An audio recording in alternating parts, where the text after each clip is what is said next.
On peut parler aussi des votes de grève, les votes à main levée. Vous pouvez exiger un vote, secret, un vote écrit, puis vous pouvez demander aussi une association à huis clos qui demande seulement les étudiants du collège pour pas faire venir d'autres pro-grévistes ou pro-hausse de d'autres collèges pour que vous soyez entre vous, entre étudiants du collège Montmorency. Ça, c'est ce qui est plus représentatif et ce qui n'est pas vraiment beaucoup prôné par les associations étudiantes d'un collège à l'autre. Je vais laisser ma parole à Vicky ici. Monsieur Blouin parlait de l'Université Concordia. Eh bien, parlons-en. J'aurai en septembre prochain l'honneur et le privilège de la fréquenter car j'y ferai mon baccalauréat en comptabilité. Eh bien, le taux de participation, il a été inférieur à 6% au vote de grève. La seule salle permise afin de faire ce vote était d'environ 2000 personnes pour une capacité. Calcul vite, environ une personne sur 15 seulement pouvait rentrer afin d'aller voter. Une personne sur 15, disons que côté représentativité, on y passera. Également, plusieurs facultés à Concordia seront en grève théorique, mais cependant ne seront pas en grève pratique. Par exemple, la John Molson School of Business va continuer ses cours comme à l'habitude et les étudiants continueront d'aller à leurs cours, etc. Ça va faire comme si de rien n'était. Alors, ce n'est pas Concordia dans son entièreté qui est en grève, mais bien une partie seulement.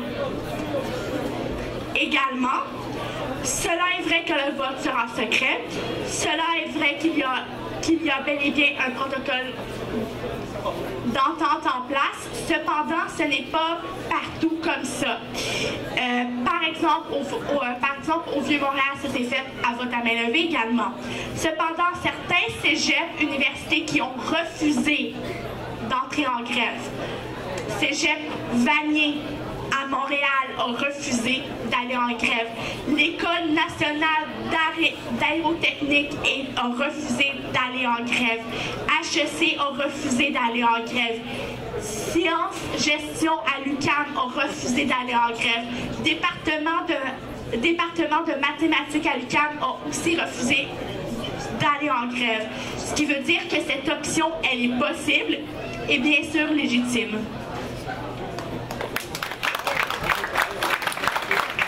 Merci beaucoup. Nous abordons à l'instant le dernier thème. Force est de constater que plusieurs cégeps et plusieurs associations étudiantes universitaires sont en grève. Donc, nous aimerions que vous nous entreteniez un peu de ce que vous pensez de la grève. S'agit-il d'un bon moyen de pression lorsqu'on est contre la hausse des frais de scolarité? Qu'en pense-t-on lorsqu'on est pour la hausse? Et y aurait-il d'autres moyens de pression qui sont envisageables pour se faire entendre? Donc nous commencerons pour ce dernier thème par M. Grenier et Mme Rogers. Alors, moyen de pression afin de ne pas subir une hausse des frais de scolarité. Justement, j'en ai un bon pour vous. Un très bon, excellent, efficace. Subissez-la maintenant et pas plus tard. Savez-vous pourquoi? Parce que en 2014, il va ce qu'on appelle la guerre de la péréquation, qui est en fait comme une expression. Ce n'est pas une guerre avec armes à feu et couteau, mais c'est bel et bien une guerre verbale et budgétaire. Juste pour votre information, le Québec reçoit au total 15 milliards par année en transferts fédéraux, ce qui représente 22% des revenus. Ce qui veut dire que malheureusement, les autres provinces ont leur mot à dire sur la manière dont nous gérons nos finances publiques ici. Devinez quoi? Ici, j'ai deux statements faits par l'Alberta est fait par la Saskatchewan, que je vais citer dans leur version originale anglaise et que je vais traduire par la suite. Daniel Smith, chef du Wild Rose Party, a dit, et je cite, "It is no small irony that the biggest single beneficiary of such transfers, Quebec, provides cheap university tuition and inexpensive provincial daycares while Albertans pay high prices for." Ce qui veut dire que elle, et je peux en témoigner pour avoir eu le plaisir de lui serrer la main, elle veut mettre fin à cette dépendance québécoise. Également M. Brad Wall, premier ministre en Ontario-Saskatchewan, qui finance aussi le beau petit chèque de 15 milliards par année, dit "Equalization creates distortions, often of significant scale, that impair the national economy and discourage people from moving to places of economic opportunity." Ce qui veut dire que les deux plus gros payeurs du beau petit chèque de 15 milliards qui provient d'Ottawa ne veulent plus payer. Ce qui veut dire que si on ne veut pas hausser les frais maintenant, ils vont nous l'imposer en 2015 et je peux vous dire qu'ils vont nous obliger à atteindre le fameux 6 000 $ payés en Ontario. Entre payer 6 000 par année et 4 000 par année, lequel des deux préférez-vous?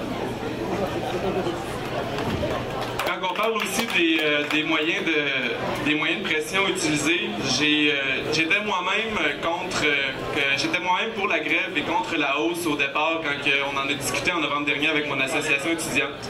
Quand je me suis assis avec plusieurs membres de mon association étudiante et que j'ai décidé de discuter des moyens intelligents qu'il y avait à entreprendre pour attirer la sympathie de la population, il en était hors question. Les associations étudiantes aiment utiliser les moyens traditionnels comme de bloquer des ponts, vandaliser le collège du Vieux-Montréal et soi-disant ce n'était pas des chèques à... Ben oui, c'est plate à dire, mais c'est les progrévistes qui mangent le blanc, même si c'est pas vous autres, là. Même si c'est peut-être pas des progrévistes, c'est les progrévistes qui mangent le blanc, puis aux yeux de la population, c'est les progrévistes qui utilisent ces moyens de pression-là, même si c'est pas représentatif. On parle aussi de tous les sondages qui sont faits à l'échelle de la population. La population ne veut pas une augmentation d'impôts pour financer le 190 millions restant. L'apathie provoquée par les moyens de pression utilisés par les associations étudiantes est déjà irréversible. Il n'y a aucun moyen qui est envisageable pour mettre la population du côté des associations étudiantes.